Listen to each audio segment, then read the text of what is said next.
Hello, students. I want to talk about, more about stocks, and I want you to become familiar with them.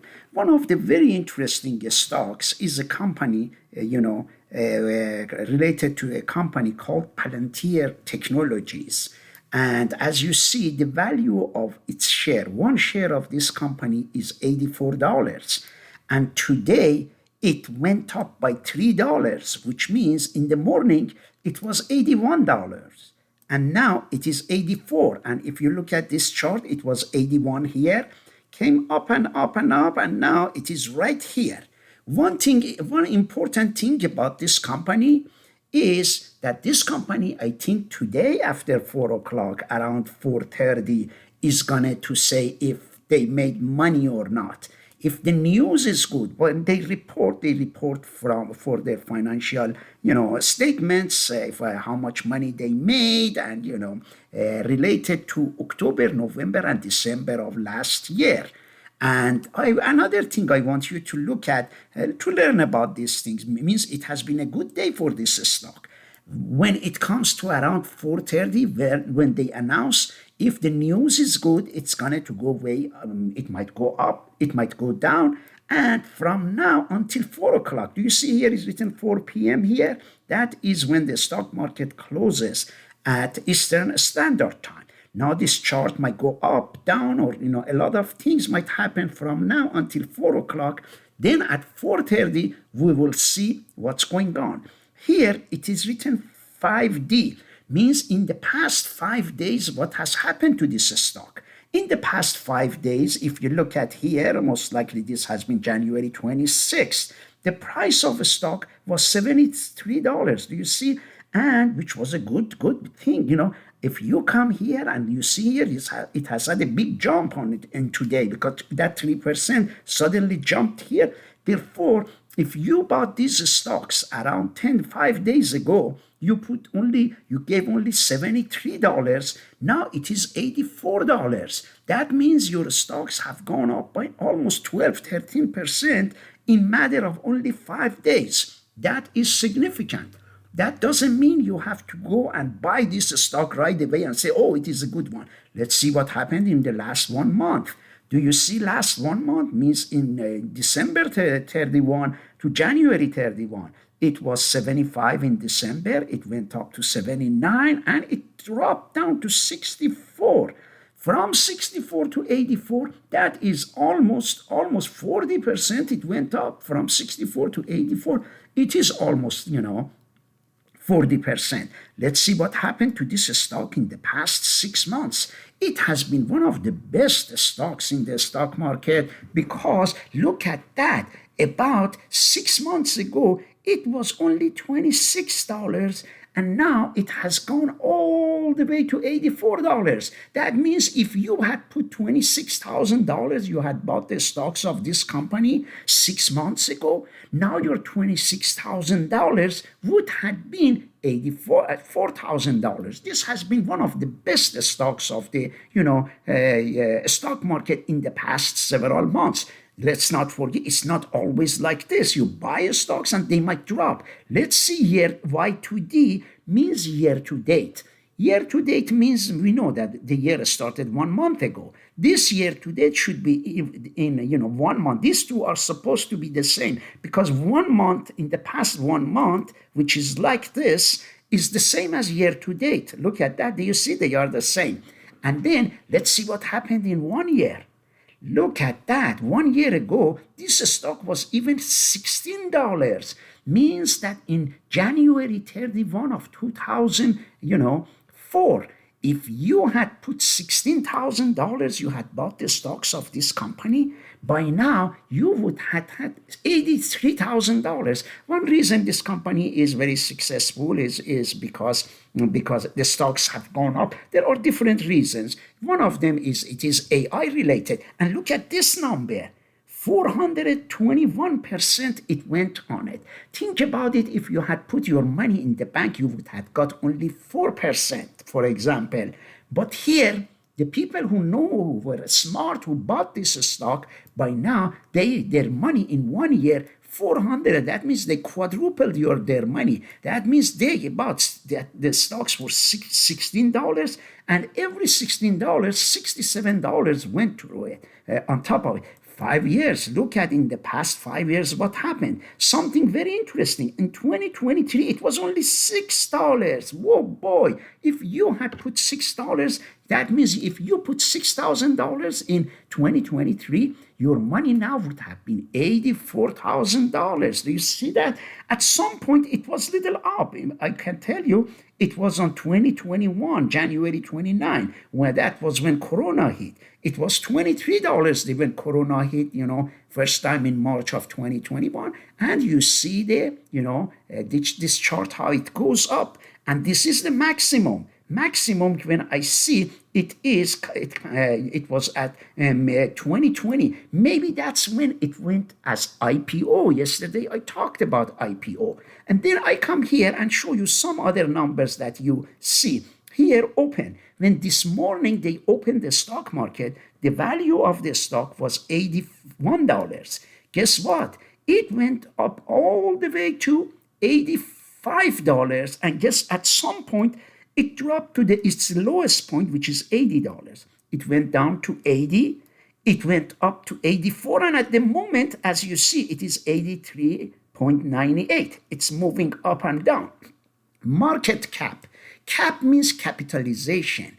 What is the value of if you are a billionaire, let's say you are like Elon Musk, you want to buy this company, you have to go. Elon Musk has to come with $193 billion or $200 billion. He has to come and buy this company. Buys from whom? The people who have the shares. If they want to sell all the shares, if he wants to buy all the shares, he has to come up with $193 billion. That's his market capitalization. And PE, closing price by earning. This is something that we will, what value it closed. When it says closing price, suppose yesterday it closed at $81, for example. And then earnings means that every share earns some money. We will talk about it, maybe 1 penny, 2 pennies. If you have one share of this company, and if they make money, they distribute the profits. If you have one share, maybe you end up getting 2 pennies, that is called PE. And this is 427. That is significantly high. The PE is supposed to be low. Good stocks have PE of low. The reason this one is so high and the people are still buying is because it's a kind of a speculative stock. Many people hope and think maybe this company in the future, maybe it's true that at the moment it's not making a lot of money, but in the future, it is going to go up. I want you to see something in here. NVIDIA is down by 60.63. Tesla has been up by 3%. Microsoft 0.45. Do you remember? Yes, yesterday Microsoft announced its profits. It went up today by 45. And Amazon, one of the students, I was the person who was doing Amazon. Therefore, it is, at the moment, it is 178. Therefore, I want you to look at here in 52, in the past 1 year, 52. It has gone up all the way to 85 and 22. That is where it is now. And then it has gone as low as 15. I wish those people who, people wish that they could buy it when they know they could buy it when it was $15. They didn't know it's going to go up so high. If they knew, they would have been, if I am a millionaire, I have $1 million. Why not? If I can put it, let's say buy, put $1 million and buy the shares by $15. But what happens is that my money by now in 1 year it would have been $4 million, $5 million. That means I would have made $4 or $5 million by going. I want you to understand this. 1 hour ago, these are good news. If you want, go and do some research. And some of these, might not allow you to read Barron's. Sometimes once, membership, you have to pay. But look at here, high flying Palantir stock set to report Q4, means quarter four, fourth quarter, October, November, December results, along with 2 Magnificent 7. I want you to know what Magnificent 7 is. Do you see this Magnificent 7? There are 7 companies in the US that are known as Magnificent Seven. What are these seven companies? NVIDIA, Microsoft, Amazon, and Meta, Google, and there are two more. One, two, three, four, five. Amazon, Google. Let's see what else. We said Google, Meta, and there are two more. I tell you what they are. Let me see. I'll tell you. There are two more. Okay, here you go. Palantir is not one of those magnificent. They just call them Magnificent Seven. Those seven companies. And then Palantir is going to report but it's not one of those seven companies that those are the biggest companies. And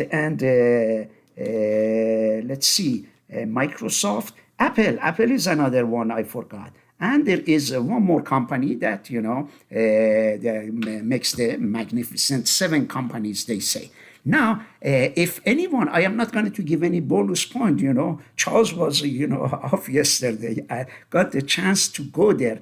And, some students could go and do it, they were at work, driving, didn't get the chance to go and, get the information. But I am happy at least, one student, Charles, was, able to go and, listen, watch all the videos. It tells me that, he watched the videos, he know where to go and pick up the information. And I hope one of you students come and tell me today what's going to happen to this Palantir. It's going to go stocks. If the news is good, the stocks are going to go up. They will release the information at 4:30. I'm not going to give any more bonus points because some students are at work and some are driving to go home and they don't get the chance to compete in the competition.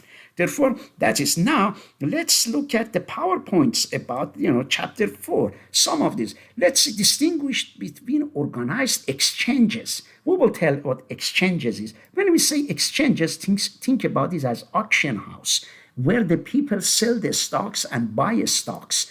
OTC market, over-the-counter markets. That means when you buy the stocks, you have to go. Have you heard? Many of you have heard of New York Stock Exchange. That's where those people are there and they are trading stocks. They buy stocks for their companies. Let's say one representative of, let's say, Bank of America is there. One representative of, let's say, Charles Schwab is there, and they buy in bulks of stocks and then they sell to their clients, And then there are some other exchanges that they are automatic. That means they are computerized.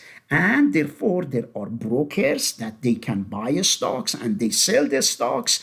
And security dealers, these are the ones who make the transactions, market orders and limit orders. We will talk about that as well.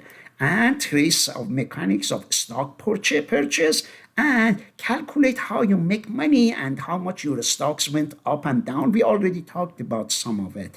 Explain advantages and risks associated with buying stock on margin. I don't recommend buying margin. Buying on margin means you have $1,000 of your own, and then the bank would say, okay, because you have 1,000, the bank is going to give you another 1,000. Then you can buy stocks.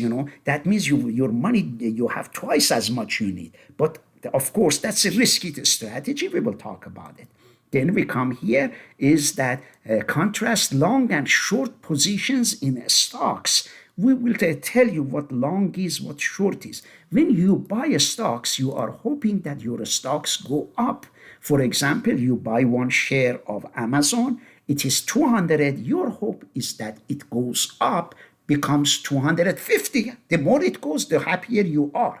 But there are some people who have the opposite, position. Opposite position is that they are called short sellers. Short sellers are the ones that what they do is that they, rather than buying the stocks, they sell the stocks. While they sell it, they are hoping that if they sell, the stock would drop and then they buy it at a later time. Therefore, they will sell the stocks to you, and your hope as buyer, you want to go up. But the seller that sells it to you has an opposite position. His or her wish is to go down. if it goes down, that person who is a short seller makes money because buys it at a lower price. But you have a long position because you are hoping it goes up. Therefore, we have two people in opposite direction. One of them is betting that it's going to go down. That person thinks something wrong is going to happen. That's why he is or she is selling it. You are buying it because you think it's a good stock and it's going to go up. Therefore, this short selling also is very risky. We will talk. But when you hear people buy the stocks, that means they call it they are long. That means long means they are hoping they go up. They say if someone has a short position, means that person is hoping the stock to go down. And mechanics of short sell, we will talk about it. List several aggregate measures in a stock market, determine how American depository receipts facilitate trading in foreign exchange securities, explain why investors shouldn't expect outperform the market on consistent basis. When they say, outperform consistent, basis means you already know about Dow Jones Industrial Average. If you know there are 30 stocks in there, some of them go up, some of them go down. On average, maybe today, my guess is that today it's going to go up maybe by 0.3%, not 3%, let's say 0.3%. Now, if you buy some stocks, you might have 5 stocks, your stocks might go 0.4%. All of them together on average. If that happens, that means you have outperformed the market because your stocks have gone up by 0.4%. Dow Jones has gone up by on average has gone, because that's average of 30 stocks, 0.3. Therefore, one day you might outperform, but that doesn't mean you can always outperform. There might be time when you might underperform. Your stocks might go by down, up by 0.2%. Anyhow, organized exchanges, and we have 2 types of exchanges. When we say exchanges where the stocks are being bought and sold, one of them, some of you might have seen in TVs that these people who are in New York Stock Exchange and they have some blue shirts, and if I find the video, I will put it for you to see those people, how they are trading. Those are the people who are representative of the brokerages and they are buying and selling for their clients. And then over the counter, you have heard the name of NASDAQ. NASDAQ is, again, another exchange, but it's not a physical exchange. The physical exchange is that where we have it in New York Stock Exchange. That's a physical exchange. But if it is a computerized, then it is over the counter, exchanges are, dealers. There are some securities that are not sold on the stock market, for example. The dealers sometimes go and buy. The dealers facilitate the orderly process of buyers and sellers. That's what they do. Buy and sell for their own account. Some dealers, some people make their money like this, just like, car dealers that they buy, their cars of the people and then they sell them. That is, when you place your order through some of these exchanges, you might bypass the dealers, just as some of you have heard of that new car dealership that, delivers the cars to your home, I forgot, it's a caravan, sometimes, think about, sometimes these dealers, they buy for themselves and then they have a, inventory of stocks. And then if you want to buy it, they will sell it to you. Usually this happens if the stock is thinly traded. Thinly means that it's not widely traded. If it is widely traded like Apple or Amazon or any of these Dow Jones stocks, they are usually traded on exchanges, New York Stock Exchange, or NASDAQ over the counter. Dealers come in when sometimes unusual cases happens, then they come and, let's say there is a very unusual company in Moorfield, and that unusual company cannot sell its stocks for different reasons, New York Stock Exchange comes and tells them, hey, you are not a big company. We don't want to deal with you. We don't want to sell your stocks. That company, because it's not a major company, goes to the dealers and says, hey, we have a good company, but because we are so small, they don't let us to list our company in NASDAQ. They don't let us to list it on New York Stock Exchange. But at the same time, we want to sell our stocks to people. Can you do something? This dealer says, okay, no problem. Says, I have the connection. Okay. And even he might look at your company and finds out that you have a great company. He might buy the shares of your company for himself and at the same time sell it to others. Therefore, he is facilitating the transaction for you, which is a great service, and he makes his own money as well. You are as a chief financial, or you are a finance student, you want to be a dealer, fine, why not? Of course, you have to have money and have expertise. Therefore, these are the ways that stocks bid and ask prices. Bid and ask prices always, it is, suppose if you go to the dealer to sell your car, suppose you take your used car and then you say, okay, I want to sell my used car. Your car, the value of your car is $10,000. The dealer says that, okay, if you want to sell it to me, I buy it only for $9,000. And he or she buys it from you for $9,000. And when the dealer wants to sell, it will sell it not for $10,000, it will sell it for $11,000. Do you see? The bid and ask price is, bid is when they want to buy it from you, which is they buy it less than the market value, and ask price is when they want to sell it, and that is more than what they bought it from you, and what is the market value. They call it spread. Spread means that they buy it less, they sell it more. Therefore, unit of trading is not the difference between bid and ask price. For the dealer, bid and ask price, the dealer says, if you want to buy your Toyota, sell it to us, we buy it for $9,000. If we have to sell the same Toyota to someone else, we will sell it for $11,000. Therefore, the difference between bid and ask price is $2,000. Stocks are like this, but at the same time, it is the bid and ask price is very low, means maybe 1 penny. A stock of which is $100. If you want to, sell it to a dealer or someone, they buy it from $99.99. If you want to buy it from them, maybe they sell it to you for $100.01.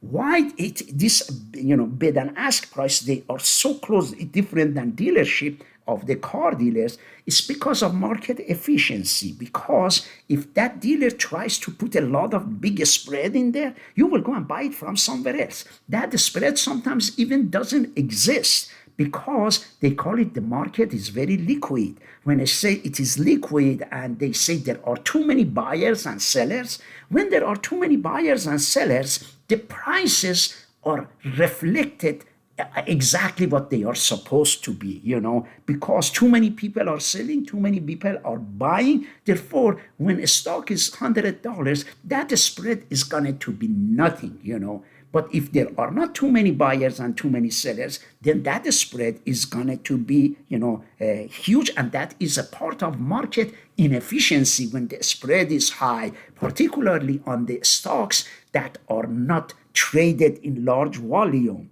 And they call it liquid, thinly traded, they call it thinly traded. That means that very, but the stocks that you hear, suppose we talked about Amazon, Dow Jones, these are not thinly traded. Millions of shares of these stocks are being traded. Therefore, there is not that much spread between them. And what are the bid and ask price? Why are they different? Because someone in the middle is sitting, is like a dealer is sitting, and that someone has some expenses, of course, there has to be, but usually, as I said, this bid and ask price is very close to each other. And we don't want to see spread of huge between bid and ask. I don't want to sell my stock of $100 to as $90, and the person buys it for $90 and sells it for $110. I don't want that. Now, if it is a penny, I don't mind, Therefore, as time goes by and markets become efficient, the difference between bid and ask price shrinks and becomes such a that you can just, ignore it and, disregard it and not to worry about the spread of bid and ask price.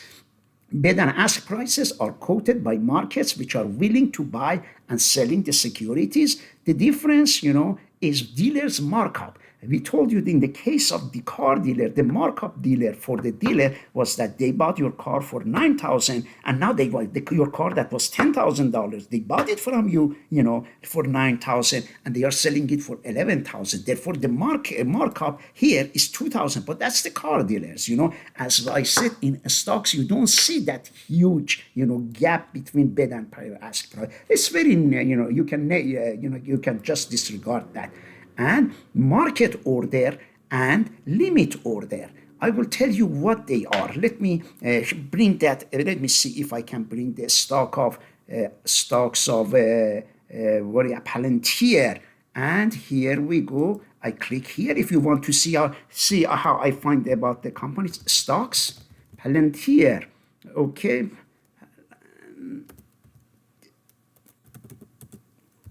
Oops. Here is stocks Palantir. If you see the stocks of Palantir, as you see, it is $84.06 at the moment. I can go to my broker, for example, I can go to Charles Schwab and place an order and say, buy one share for me. As soon as I say buy one share for me, it buys it for me, and it will cost me $84.15. That is called market price. That means whatever it is at the moment, go and buy it from me. Sometimes I might say that, okay, I don't want to buy it at $84.12. I want to buy it at $84, which means 12 cents less. And of course, no one is going to sell it to me because the market price is 84 and 12 at the moment. Therefore, I will tell Schwab, I don't want to pay $84. I just want to buy it for $83. Therefore, what will happen, Charles Schwab computer wait, and they are hoping that the price of this drops from 84 to 83. And we know that I have until 4 o'clock. Maybe at some point, if it drops, do you see it from 810 or drop to 84.10, drop to 84.9. And if automatically it drops to $83, do you see now it became 84.15.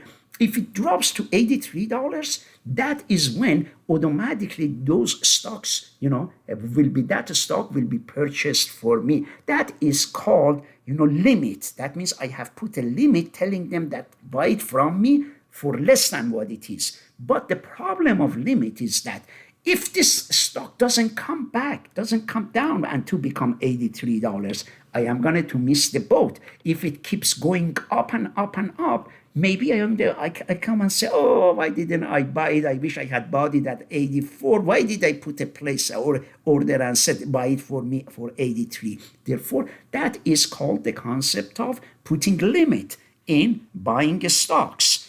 And I come here and let's see what good till canceled order. When I say buy it for $83, my goal is that buy it today.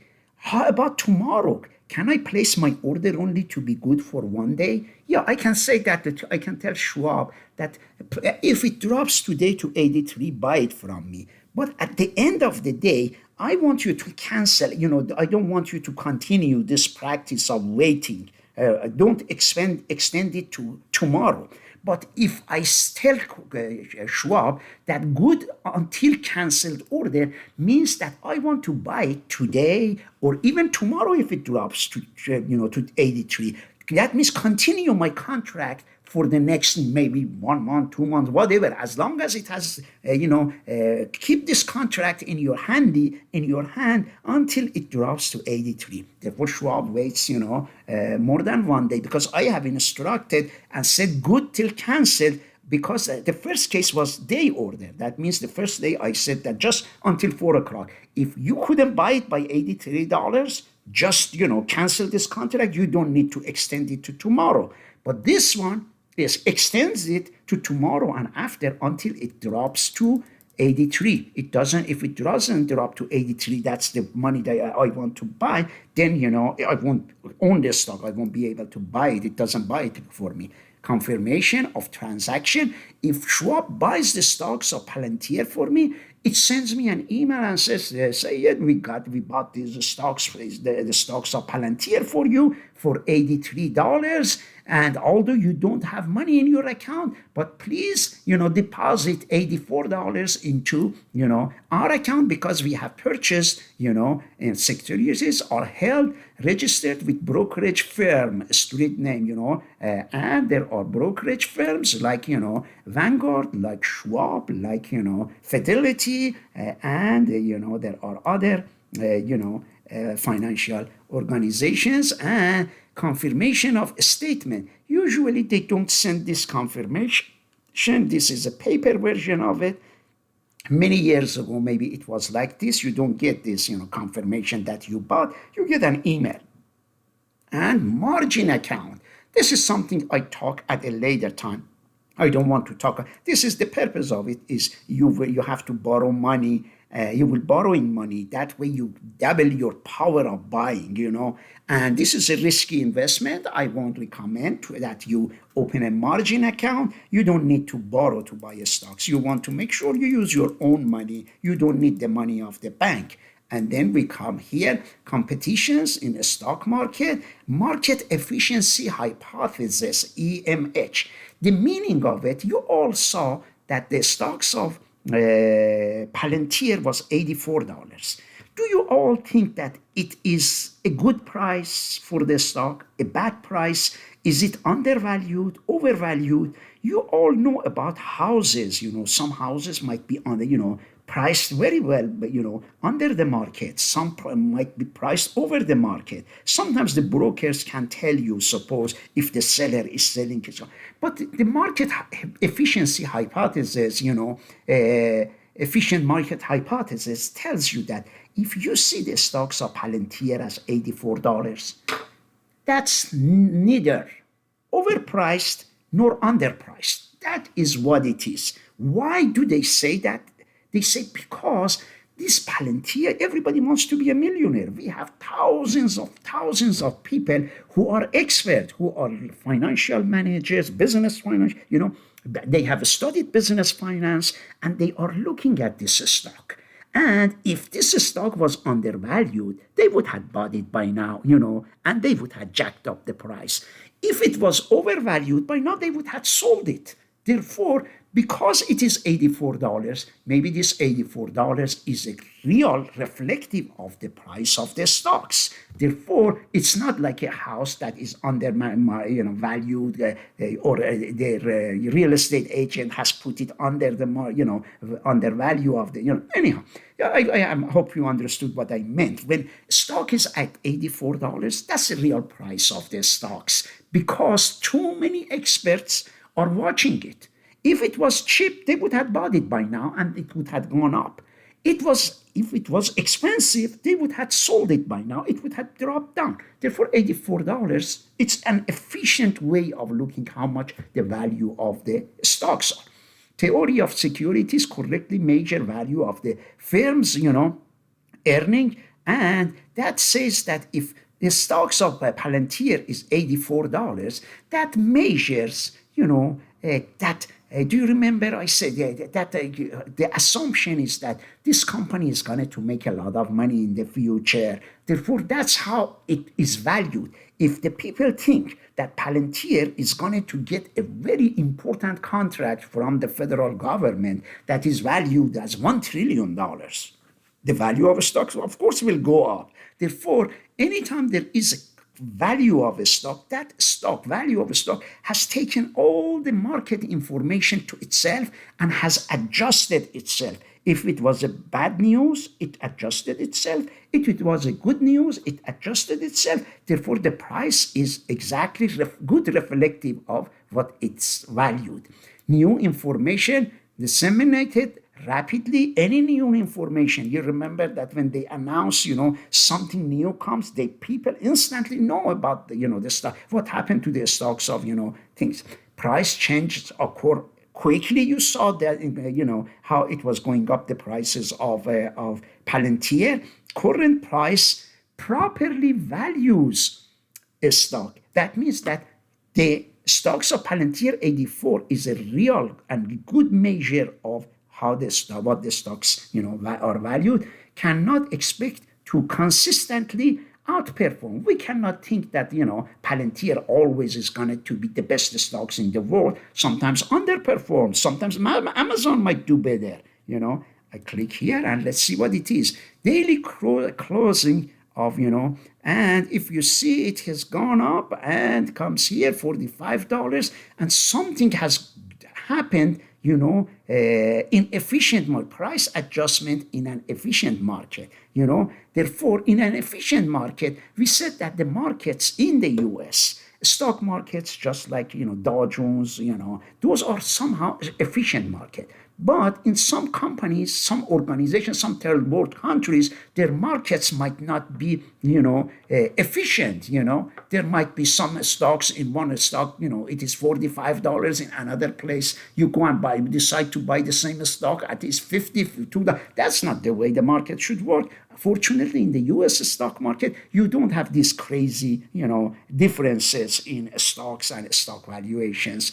And choose, here it is New York Stock Exchange, NASDAQ, and S&P 500. We will talk about S&P 500. I think I clicked on something. We will talk about this in more. New York Stock Composite Index and NASDAQ. We will tell you what these are. And, I don't want to make this, lecture too long. And the people invest rather than buy. Sometimes you might say that you don't want to buy just one stock. Is there a way for you that you put, let's say you have $500, you want to invest in, you say it is risky to buy the stocks of one company. Can you invest in 500 different companies? Yes, you go and buy this.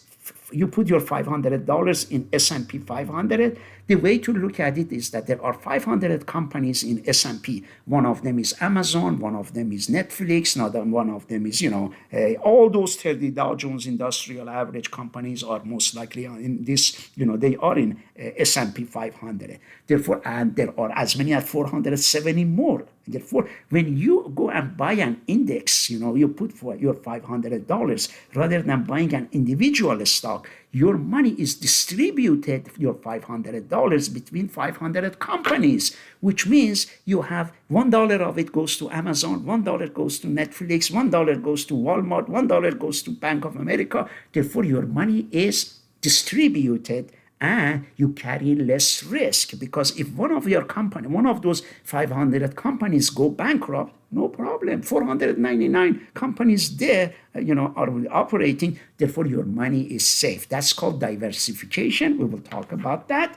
And we click here, discussion, which of the following group? Okay. For now, if any of you get information, put some information about Palantir today, and I like to see what happens, And as I said, it is $84 now. Let me see what happened.